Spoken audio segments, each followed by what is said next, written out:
बिस्मिल्लाहिर्रहमानिर्रहीम। स्टूडेंट्स, क्या हाल है? खैरियत से हैं? Welcome again. और होपफुली इकनॉमिक्स का लेक्चरशिप का जो पेपर है ये जो कुछ सोर्सेज से इंफॉर्मेशन मिली है कि 15 को इवनिंग में जो पेपर है वो इकनॉमिक्स का है। तो दैट मीन्स अभी हमारे पास 14 फुल डेज़ अल्हम्दुलिल्लाह हैं और इसमें हम एक अच्छी तैयारी के साथ जा सकते हैं पेपर में। ओके, सो हमने 5 वीडियोस में इकोनोमेट्रिक्स का अपना पोर्शन कंप्लीट किया था और नेक्स्ट हमारे पास स्टैटिस्टिक्स है, क्योंकि मास्टर्स या बीएस इकोनॉमिक्स में या मास्टर्स इन इकोनॉमिक्स में एक फुल फ्लेज स्टेट्स का पेपर होता है, स्टेट्स का सब्जेक्ट होता है और इसमें से भी कुछ 2 3 4 5 नंबर की कोई वो ऑब्जेक्टिव लाजमी पूछ सकता है। इसलिए ये भी हमारे तीन वीडियोस तो कम से कम होंगी और मैं कोशिश करूँगा कि इससे ज़्यादा ना हो और मेन इम्पोर्टेंट और बेसिक लेवल पर रहें हम, ताकि जो ऑब्जेक्टिव मोस्ट एक्सपेक्टेड हो सकते हैं वो इसमें हम इंशाल्लाह डिस्कस करेंगे। हर चीज़ को बेसिक लेवल पे लेके चलेंगे, क्योंकि ये बहुत ज़्यादा हाई फाई लेवल की स्टैटिस्टिक्स वो नहीं पूछता। सो वी स्टार्ट जी। स्टैटिस्टिक्स जो है ये लैटिन वर्ड स्टेटस से निकला है और इसका मतलब होता है पॉलिटिकल स्टेट। ठीक है, मेन पॉइंट्स जो मैंने लिखे हैं बस मैं उन्हीं को एक्सप्लेन करूँगा। अगर किसी चीज़ की फर्दर आप जानना चाहें या उसकी इन डेप्थ स्टडी करना चाहें तो स्टेट्स की बुक्स आप देख सकते हैं। हमारे यहाँ या पाकिस्तान में या पंजाब में यूँ कह लें कि मेजर बुक जो बीएससी वालों को स्टेट्स की पढ़ाई जाती है वो है introduction to statistical theory part 1 and part 2। That is written by professor Sher Mohammad Chaudhary साहब। ठीक है, और बहुत अच्छी, बहुत ज़बरदस्त किस्म की इनकी पार्ट 1 और पार्ट 2 की बुक्स हैं। और यही हम मास्टर्स लेवल पे भी, क्योंकि फ़ॉरेन बुक्स, क्योंकि हम मास्टर्स इकनॉमिक्स में कर रहे हैं, हमने एक्सट्रैक्ट्स की बेसिक्स ही देखनी होती हैं, इसलिए वो भी आलमोस्ट यही बुक्स फॉलो कर रहे हैं। फिर भी आप कोई भी बुक देखना चाहें या गूगल कर लें कोई भी टॉपिक, आपको इन डेप्थ स्टडी मिल जाएगी। ठीक है। सॉरी। तो इसके एक और डेफिनेशन है, numerically facts with systematically arranged. ये एक स्टैट्स की डेफिनेशंस हैं कि न्यूमेरिकली या न्यूमेरिकल्स वैल्यू होती हैं, उनको सिस्टम के थ्रू अरेंज किया होता है, एक सिस्टमेटिकल वे में अरेंज किया होता है, उसको हम स्टैट्स कहते हैं। ठीक है, अब हमारे पास स्टैट्स की 2 मेन ब्रांचेस हैं। सबसे पहली ब्रांच हमारे पास या जो इसकी है स्टैट्स की, वो है descriptive statistics and second is inferential statistics. So descriptive statistics is the branch of statistics which deals with concepts and methods that concern with summarization and description। बस मतलब कि इसमें आपने कॉन्सेप्ट्स देखने होते हैं और मेथड्स देखने होते हैं डिस्क्रिप्शन के साथ, समराइजेशन के साथ, समराइजेशन या डिस्क्रिप्शन करके, मतलब कि डिस्क्राइब करके, सिंपल। ओके, डिस्क्रिप्टिव स्टैटिस्टिक्स है। और इन्फ्रेंशियल स्टैटिस्टिक्स, आपने इसमें इन्फ्रेंसेस निकालने होते हैं।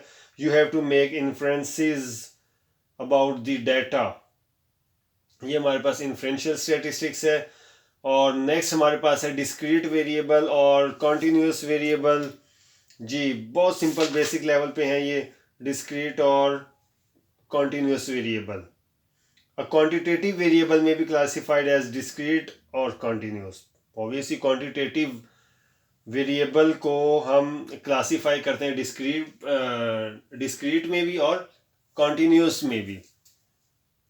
अगर हमारे पास कोई इंटीजर होल नंबर है, ओके, उसमें कोई जंप या ब्रेक्स नहीं है, तो वो हमारे पास क्या होगा, नहीं है अगर, तो वो कॉन्टीन्यूस वेरिएबल है, क्योंकि वो कॉन्टिन्यू चल रहा है। और अगर हमारे पास कोई ब्रेक आ गया, कोई गैप आ गया, जंप्स आ गए, तो वो हमारे पास डिस्क्रीट वेरिएबल होगा। ठीक है, इसकी फर्दर डिटेल या एग्जांपल्स आप देख सकते हैं। मैं सिंपल इसकी बेसिक्स लेके चलूँगा, वही एक्सप्लेन करूँगा जी। नेक्स्ट हमारे पास है मेजरमेंट स्केल। देखें, बाय मेजरमेंट हमारा मतलब क्या होता है, we usually mean the assigning of a number to observations और ऑब्जेक्ट्स। हमने अपने ऑब्जर्वेशंस को, ऑब्जेक्ट्स को, डाटा को नंबर्स असाइन करने होते हैं, इसका मतलब, और फिर उसकी आगे फर्दर मेजरमेंट करनी होती है। अब हमारे पास मेजरमेंट स्केल में मेजर 4 स्केल्स होते हैं: नॉमिनल, ऑर्डिनल, इंटरवल और रेशियो। सिंपल एक एक वर्ड याद रख लें इन चारों के लिए कि नॉमिनल कहाँ यूज़ करते हैं, ऑर्डिनल, इंटरवल और रेशियो कहाँ यूज़ करते हैं। नॉमिनल यूज़ होता है क्वालिटेटिव कैटेगरीज के लिए। ओके, बस इतना याद रखना काफ़ी है। Next is the ordinal. Ordinal में हमने क्या करना होता है, ऑर्डिनल में हमने डाटा को ऑर्डर में करना होता है, रैंक करना होता है, उसकी रैंकिंग करनी होती है। Next is interval. इंटरवल में हमारे पास गैप दिया होता है, कोई एग्जैक्ट वैल्यू नहीं होती हमारे पास, एक डिस्टेंस जो है ना वो दिया होता है, यानी इंटरवल दिया होता है। सपोज करें वो कह देता है the temperature lies between 20 Celsius to 25 Celsius, ये एक उसने इंटरवल दे दिया हमारे पास। ठीक है, ये इंटरवल स्केल हो गया। और रेशियो स्केल क्या होता है, रेशियो अगर हमारे पास आमतौर पर weights, height, length, money and so on इसमें होती है, और ये हमारे पास, अच्छा एक मेन डिफरेंस है इंटरवल और रेशियो के दरमियान। रेशियो स्केल में we have a true zero point as its origin. True zero point जो है ये ओरिजिन पे हमारे पास होता है, किसमें, रेशियो में। ठीक है, और जो इंटरवल है, इंटरवल में हमारे पास ट्रू जीरो पॉइंट वो नहीं होता, ये मैं इंटरवल की बात कर रहा हूँ। So these were all about the measurement scale. Next हमारे पास है प्राइमरी और सेकेंडरी डाटा। प्राइमरी और सेकेंडरी डाटा क्या होता है, data that is collected by yourself और a researcher is called the primary data, और जो आप किसी सोर्स से लें, ठीक है, वो हमारे पास सेकेंडरी डाटा कहलाता है। अब ये प्राइमरी डाटा और सेकेंडरी डाटा की कुछ हमारे पास एग्जांपल्स हैं या टाइप्स हैं। पहले जो प्राइमरी डाटा की देख लेते हैं, डायरेक्ट पर्सनल इन्वेस्टिगेशन, आप खुद जाके क्वेश्चन करते हैं और आप उनका इंटरव्यू कर सकते हैं, और या फिर कलेक्शन थ्रू क्वेश्चन हो सकता है, कलेक्शन थ्रू न्यूमरेटर्स, यस, जो डिफरेंट एनजीओज वगैरह जो काम करती हैं वो न्यूमरेशन के ज़रिए करते हैं, न्यूमरेटर्स हायर करते हैं और फिर डाटा कलेक्ट करते हैं, और लोकल सोर्सेज वगैरह जो आपके होते हैं एजेंट्स वगैरह, उनके थ्रू, ये सारा प्राइमरी डाटा में आएगा। और सेकेंडरी डाटा में हमारे पास कोई गवर्नमेंट, सेमी गवर्नमेंट या जो प्राइवेट ऑर्गेनाइजेशंस हैं उनके पास जो होता है, जो हम उनसे लेते हैं, वो secondary data, UNDP, UNICEF, UNO वगैरह। वर्ल्ड बैंक का जो WDI है वो हमारे पास सेकेंडरी डाटा की एग्जांपल है। इसी तरह आप IMF वगैरह से अगर कोई डाटा लेते हैं तो वो हमारे पास सेकेंडरी डाटा हो जाएगा। ओके, अब हमारे पास एक इम्पोर्टेंट आ रहा है आगे टॉपिक जी। हमारे पास पहला है आगे क्लास लिमिट। देखें, क्लास लिमिट से पहले एक चीज़ है, टेबल होते हैं, टेबल्स का को कैसे फार्मूलेट किया जाता है, उसकी फॉर्मेशन कैसे होती है, उसका फार्मूला है और 6-7 स्टेप्स हैं। वो यहाँ सच नहीं है नेसेसरी, इसलिए मैंने वो यहाँ नहीं लिखे और नहीं बता रहा। फ़िलहाल आप आगे चलें। ये क्लास लिमिट है और ये क्लासेस बनती कैसे हैं। जो टेबल है, टेबल में हमारे पास, सपोज करिए एक मैंने शॉर्ट सी एग्जांपल लिखा है, ये टेबल है और टेबल में डिफरेंट क्लासेस, आपने डाटा को इस फॉर्म में लिखा हुआ, ये हमारे पास ये क्लास लिमिट है, और इसमें हम डाटा को रिप्रेजेंट करते हैं क्लास लिमिट में। इसमें हमारे पास अपर क्लास लिमिट होती है और लोअर लिमिट होती है। इसमें ये अपर है, ये लोअर है, ये अपर है, ये लोअर है, एंड सो ऑन, ये हमारे पास चल रहे हैं। और ये नेक्स्ट हमारे पास है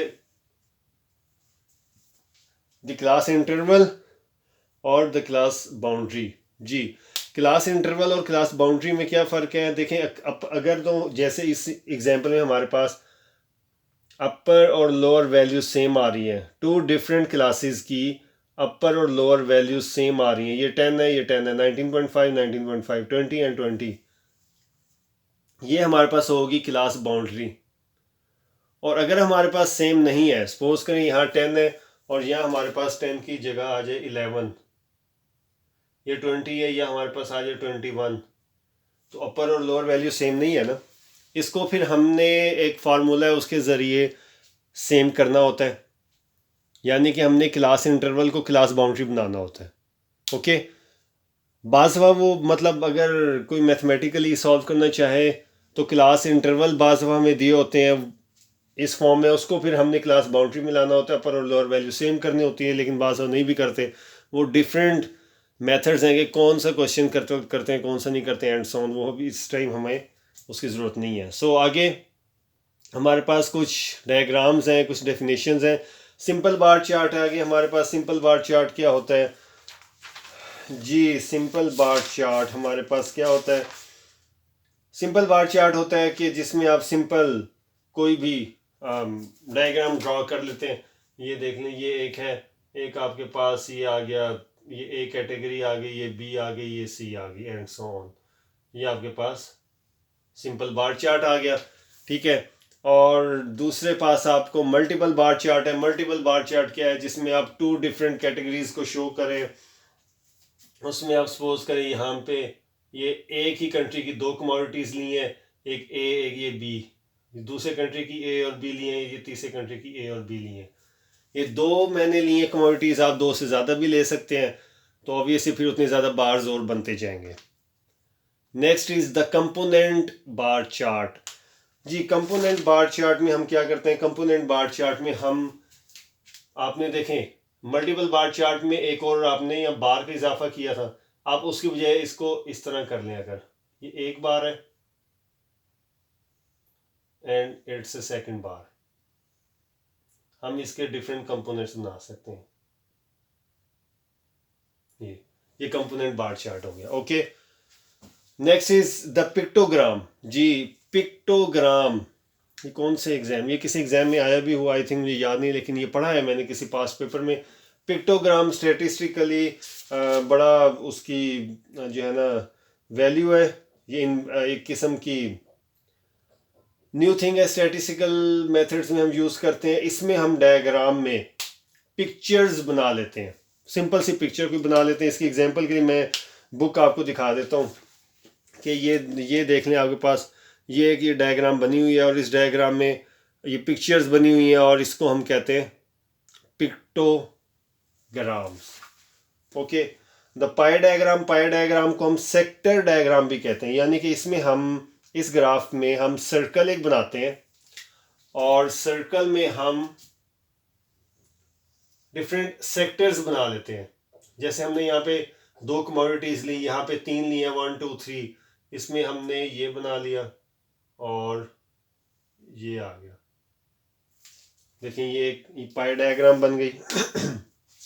ठीक है, उसमें हम एक से ज़्यादा 2 या जितने आप चाहें उसमें सेक्टर्स बन सकते हैं। ये उसकी एक एग्जांपल है। ठीक है, ये पाई डायग्राम है। ये बनते कैसे हैं, होते कैसे हैं, इसकी डिटेल में आपको जानने की ज़रूरत नहीं है। जी, नेक्स्ट हमारे पास है histogram. Histogram and historigram. Historigram बहुत इंपॉर्टेंट है, इसकी डेफिनेशन भी अक्सर एग्जाम्स में पूछी हुई है। और पहले मैं बताता चलूँ हिस्टोग्राम क्या होता है। अ graphical display of numerical data in the form of upright bars with the area of each bar representing frequency। ठीक है, मतलब कि न्यूमेरिकल डाटा को बार्स में शो करने के जो डायग्राम है उसको हम हिस्टोग्राम कहते हैं। और हिस्टोरीग्राम बिल्कुल एक डिफरेंट चीज़ है। Historigram a graph that represents the data with respect to time. जो with respect to time data हम एग्जामिन करते हैं किसी ग्राफ में, उसको हम क्या कहते हैं? That will be historigram. Okay ji, next हमारे पास है ओगिव या इसको हम बोलते हैं कम्युलेटिव फ्रीक्वेंसी पॉलीगॉन। ठीक है, और इसके नाम से ही जाहिर है, कम्युलेटिव फ्रीक्वेंसी पॉलीगॉन नाम से ही जाहिर है कि इस किस्म के ग्राफ में हमने क्या करना होता है, हम प्लॉट करते हैं और ड्रॉ करते हैं किसको, कम्युलेटिव फ्रीक्वेंसी डिस्ट्रीब्यूशन की वैल्यूज़ को, ठीक है। सो ये हमारे पास कुछ ग्राफ और चार्ट से इम्पोर्टेंट। सिमेट्रिकल डिस्ट्रीब्यूशन बहुत बहुत बहुत इम्पोर्टेंट हमारे पास है ये सिमेट्रिकल डिस्ट्रीब्यूशन। देखें जी, सिमेट्रिकल डिस्ट्रीब्यूशन होती क्या है, okay. A frequency distribution or curve is said to be symmetrical. कब? If values equidistant from a central maximum have the same frequency. अगर values का equidistant हो, equal distance रखती हो और एक डायग्राम में, तो उसको हम symmetrical distribution कहते हैं। देखें, ये एक हमारे पास मैंने ये डायग्राम बनाई है सेंट्रल मैक्सिमम से। ये सेंट्रल मैक्सिमम है जी, सेंट्रल मिड हो गया और ये इसका सेंट्रल मैक्सिमम है, ये पॉइंट ए इसको आप कह लो, सेंट्रल मैक्सिमम ए है। अब सेंट्रल मैक्सिमम से वैल्यूज का अगर इक्वल डिस्टेंस है ना, इक्वल डिस्टेंस है, तो ये हमारे पास सिमेट्रिकल डिस्ट्रीब्यूशन कहलाएगा। और इसी को मैं एक आगे हमारे पास जो न्यू टॉपिक आ रहा है स्टैट्स में, उससे मैं लिंक करूंगा, उसमें भी ये यूज होगा, ये आप जरा गौर से देखिएगा। Okay, next is central measures of central tendencies, and we have different averages, or we already know what are the properties of arithmetic mean, geometric mean, harmonic mean, median, mod and quantiles, और इनकी merits क्या होती हैं, इनकी demerits क्या होती हैं, मैं ये एक्सप्लेन नहीं करूँगा, और ये आप लोग खुद देख सकते हैं इसकी इन डेप्थ स्टडी में, क्योंकि AM, GM, HM वगैरह की जो मेरिट्स और डीमेरिट्स हैं वो लाजमी देखिएगा, उसमें वो कोई ना कोई क्वेश्चन उससे रेज कर सकता है। हमारे पास AM है अर्थमेटिक मीन, इसकी कुछ हमारे पास हैं प्रॉपर्टीज़ जो वो ऑब्जेक्टिव में पूछ सकते हैं, वो इम्पोर्टेंट है, वो मैं एक एक लाइन में एक्सप्लेन करता जाता हूँ। फर्स्ट ये है कि ji, the sum of the deviation is always equal to 0, ठीक है। Sum of x minus x, sum of x, ji यहाँ मैं थोड़ा सा आपको लिखने की बजाय ना बुक से ही दिखा देता हूँ ये प्रॉपर्टीज, ओके। हमारे पास properties of the arithmetic mean, अच्छा नहीं, इसके लिए मैं नेक्स्ट ही करूँगा, सॉरी, ये थोड़ा सा क्योंकि लेंथी है और थ्योरेटिकल है, थ्योरेटिकल लिखने का या लेंथी काम करने का फ़िलहाल टाइम नहीं है, और सॉरी। हम खैर we come back to our topic. AM हमारे पास डाटा दो किस्म का होता है, ग्रुप डाटा होता है और अनग्रुप डाटा होता है। ग्रुप डाटा जिसमें हमें फ्रीक्वेंसी दी हो, और अनग्रुप डाटा विदाउट फ्रीक्वेंसी हमारे पास होता है। इसमें ऊपर जो मैंने फार्मूलाज लिखे हैं AM, GM, HM के, this one and this one, ये तीनों हमारे पास फार्मूलाज हैं जिसमें ग्रुप डाटा नहीं है, ये अनग्रुप डाटा के हैं, और नीचे वाले ये तीनों हमारे पास ग्रुप डाटा के फार्मूलाज हैं, क्योंकि इसमें फ्रीक्वेंसी है sum of x over n, sum of fx over sum of f, anti log into 1 over n sum of log x, और anti log sum of f log x over sum of x। Harmonic mean है, ये reciprocal होता है हमारे पास, और या inverse है AM का, आप यूँ कह सकते हैं n over sum of 1 over x और sum of f over sum of f into 1 over x। Median हमारे पास जो इसके फाउंडर हैं या जिन्होंने ये टर्म यूज़ की थी, सर फ्रांसिस गर्टन इनका नाम था। और अच्छा, x बार से हम शो करते हैं AM को, और मीडियन को हम x के ऊपर ये साइन डाल देते हैं, इसको बोलते हैं चिल्डा, इससे हम शो करते हैं। और इसका फार्मूला हमारे पास ग्रुप डाटा में L प्लस H और FN/2 माइनस C है, और मॉड हमारे पास x के ऊपर हम हैट डाल देते हैं और इसका फार्मूला मॉड का है L plus FM minus F1 over FM minus F1 जमा FM minus F2 multiply by H।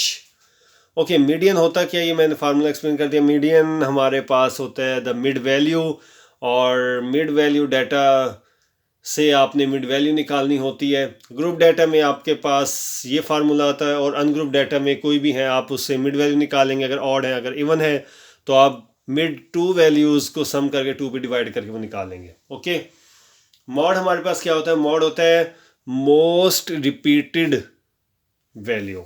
वैसे इंग्लिश में मॉड का मतलब होता है फैशन, ठीक है, जो आजकल ज़्यादा ट्रेंड हो। मतलब फैशन वही होता है ना जो ज़्यादा ट्रेंड हो, जो ज़्यादा यूज़ हो रहा हो, जो मैक्सिमम टाइम यूज़ किया जा रहा हो, जो रिपीट हो रहा हो।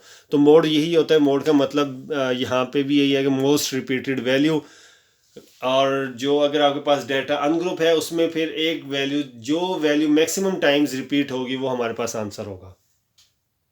ये तो था मीडियन और मॉड वगैरह। अच्छा, यहाँ पे अब हम देखते हैं क्वांटाइल्स का कॉन्सेप्ट क्या है।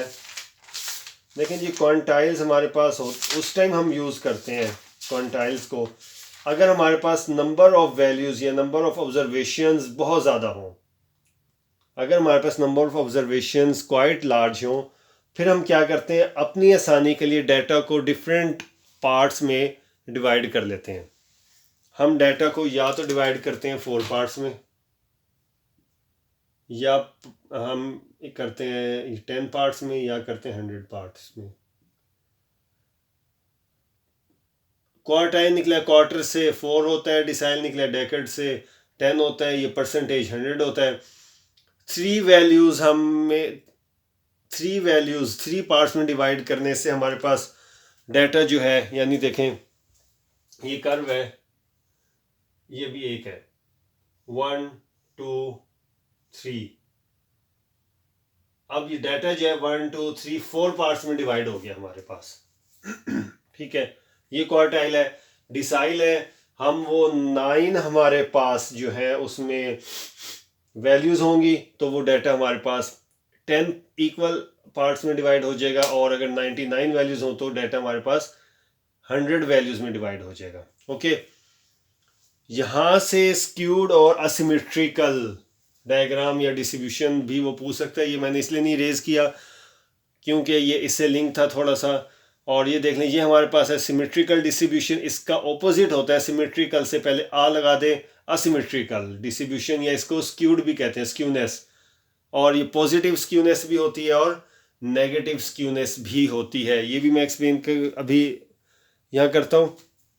लेकिन ये देख लें कि हमारे पास रिलेशनशिप, एम्पिरिकल रिलेशनशिप क्या होता है या क्या होना चाहिए, A M is greater than equal to G M, G M is greater than equal to H M. यानी कि एच एम की वैल्यूज़ ए एम से हमेशा कम होगी या होनी चाहिए।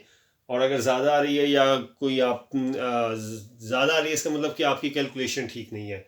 A M, G M and the H M, number 1। और नंबर 2 क्या है हमारे पास, A M will be M और एम और मॉड के दरमियान मीडियन हमेशा इनके मिड में रहता है। ओके, यानी कि mode is less than median and median is less than M, ये अर्थमेटिक मीन। इसका मतलब ये हुआ कि arithmetic mean is greater than equal to median and median is greater than and equal to mode. Okay, अब मैं आता हूँ स्क्यूनेस की तरफ। जी, स्क्यूनेस क्या होती है? स्क्यूनेस रेफर करती है टू डिस्टॉर्शन और asymmetry in a symmetrical bell curve. ये हमारे पास जो कर्व है इसको हम बोलते हैं बेल शेप्ड या बेल कर्व। ओके, तो इसकी जो असिमेट्रिकल या डिस्टॉर्शन होती है उसको रिप्रेजेंट करती है स्क्यूनेस। और स्क्यूनेस हमारे पास दो तरह की होती है, नेगेटिव भी होती है और ये पॉजिटिव स्क्यूनेस भी होती है। याद रख लें, अगर हमारे पास जो टेल है राइट साइड पे है तो ये पॉजिटिव होगी, और अगर लेफ्ट साइड पर है तो ये नेगेटिव होगी। ओके, देखें जैसे ये हम हाँ जी, ये बनी हुई है, ये जो टेल है ये हमारे पास है राइट साइड पर, ये पॉजिटिव स्क्यूनेस है। और अगर हमारे पास इस तरह की डायग्राम बन जाए, ये लेफ्ट साइड पे आ जाएगी और ये नेगेटिव स्क्यूनेस हो जाएगी। ठीक है, left negative, right will be positive. जी स्टूडेंट्स, नेक्स्ट टॉपिक हमारे पास जो है मेजर्स ऑफ डिस्पर्जन का है। अच्छा, इससे पहले एक ये नोट कर लें कि ये देख लेंगे, इज इट पॉसिबल कि हमारे पास दो या दो से ज़्यादा सेट ऑफ डेटा हों, उनकी एवरेज तो सेम हो, लेकिन जो उनकी इंडिविजुअल ऑब्जर्वेशंस है ना वो डिफ़र हो। क्या ऐसा है पॉसिबल? यस, ऐसा पॉसिबल है कि दो या दो से ज़्यादा डेटा की एवरेज सेम हो, लेकिन उनकी जो इंडिविजुअल ऑब्जर्वेशंस हैं वो डिफरेंट हो। ओके, तो अब ये होता कैसे है? देखिए, हमें ये जानने के लिए कि डेटा है उसका एवरेज वैल्यूज़ सेम आ रही हैं, लेकिन ऑब्जर्वेशंस चेंज है, डिफ़र कर रही हैं। हमारे पास एक कॉन्सेप्ट यहाँ से रेज होता है डिस्पर्शन, यानी कि इसका मतलब ऑब्जर्वेशन में डिस्पर्शन आ रही है। डिस्पर्शन हमने इकोनोमेट्रिक्स में भी पढ़ा था। डिस्पर्शन का मतलब क्या होता है?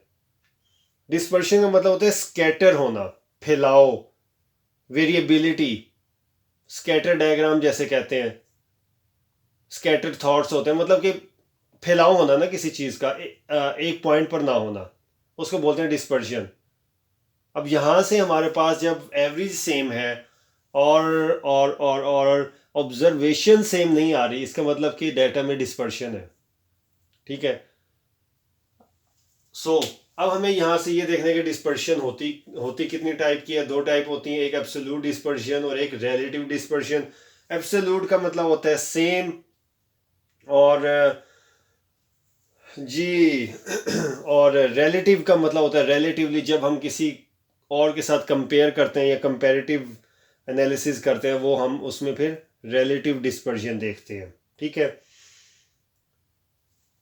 सो ये एक बेसिक थीम है। आगे हमारे पास थोड़ा सा मेजर ऑफ डिस्पर्शन में क्या क्या आ जाता है। सबसे पहले रेंज है, फिर क्वार्टाइल डेविएशन है, सेमी क्वार्टाइल डेविएशन है और मीन डेविएशन है। रेंज क्या होती है? Range is the difference between the largest and the lowest value. Range का फार्मूला आप देख लें, इतना सिंपल वो हो सकता है, पूछ ले, X M minus X nought, maximum minus minimum value. ठीक है, हाँ, और अगर वो पूछ ले द कोफिशिएंट ऑफ डिस्पर्शन क्या है, द कोफिशिएंट ऑफ डिस्पर्जन, उसमें हम क्या कर लेंगे, X M minus X nought over X M plus X nought हो जाएगा, अगर वो कोफिशिएंट पूछ ले। ठीक है, अब नेक्स्ट है हमारे पास क्वार्टाइल डेविएशन। क्वार्टाइल में हमने यहाँ पे पढ़ा था, क्वार्टाइल को हम मतलब होता है डाटा को 4 इक्वल पार्ट्स में हम डिवाइड करते हैं। ये Q1, Q2, Q3 and Q4 होता है हमारे पास। तो क्वार्टाइल डेविएशन का फार्मूला हमारे पास हो जाएगा Q3 minus Q1 over 2. That means quartile deviation is the difference between third and first quartile divided by 2. Okay, semi quartile deviation क्या है? सेमी क्वार्टाइल डेविएशन में सेम ऐसे ही करेंगे।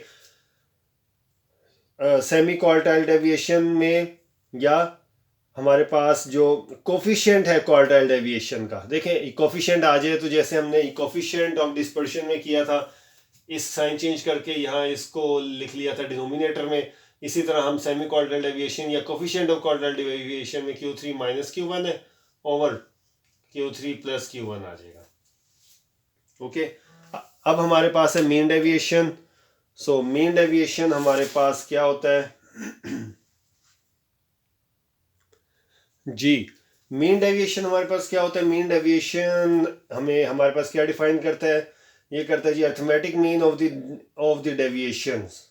Okay, the mean deviation of a set of data is defined as the arithmetic mean of the deviations measured either from the mean or from the median. जी, हमारे पास arithmetic mean deviation, ठीक है, जो हमारे पास होता है मीन डेविएशन, या ये हमारे पास मीन से भी कैलकुलेट हो सकता है और मीडियन से भी कैलकुलेट हो सकता है। इसका formula sum of x minus x bar over n, और अगर मीडियन से करना हो तो sum of x minus x tilde over n। ये हमारे पास मीन डेविएशन का फार्मूला है।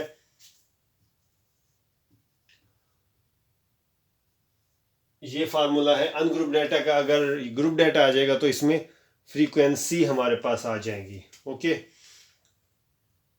और इसी तरह हमारे पास अगर कोफिशिएंट ऑफ मीन डेविएशन हो, उसमें हम क्या करेंगे, मीन के लिए हो कोफिशिएंट, तो हम इसमें इसका जो आंसर होगा यानी कि मीन डेविएशन ओवर हम मीन कर लेंगे, और अगर मीडियन हो तो मीन डेविएशन जो इससे आंसर है मीडियन से, उसमें हम मीडियन कर लेंगे, इसको डिवाइड। ठीक है, ये मीन डेविएशन है। ये बस मैं सिंपल सा गो थ्रू कर रहा हूँ, वेरिएंस एंड स्टैंडर्ड डेविएशन। ये बहुत इंपॉर्टेंट टॉपिक है और ये थोड़ा सा टाइम लेगा, इसके लिए नेक्स्ट वीडियो जो है वो देखते रहें, डोंट मिस इट। और होपफुली आप लोगों को बेसिक्स बहुत सारी रिवाइज हुई होंगी, क्योंकि ऐसे स्टूडेंट्स जो कुछ महीने या कुछ साल पहले स्टैट्स से छोड़ गए, क्योंकि इकनॉमिक्स के स्टूडेंट्स हैं, आमतौर पे स्टैट्स से इतना पाला नहीं पड़ता, तो फिर बहुत सी चीज़ें होपफुली इसमें हमने वो डिस्कस की जो आप लोगों के लिए यूज़फुल होंगी। ओके, कीप वॉचिंग इट, और इंशाल्लाह नेक्स्ट वीडियो में पार्ट 1 की मैक्सिमम टॉपिक्स में कवर करने की कोशिश करूँगा। Thank you.